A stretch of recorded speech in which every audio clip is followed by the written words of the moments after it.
Hi, this is Mr. Burns. The state of Minnesota is proposing to have a new state flag and a new state emblem. I had sent out a link earlier in the week for voting, and I just thought I'd give you a quick update. Voting is going to remain open until Friday. As you can see from this graphic on your screen, the most popular option right now is flag number 4. And in second place was flag number 1. So let's take a look at those flags.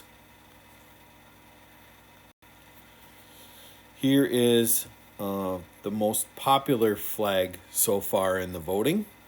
That one came in first place. We still have voting open.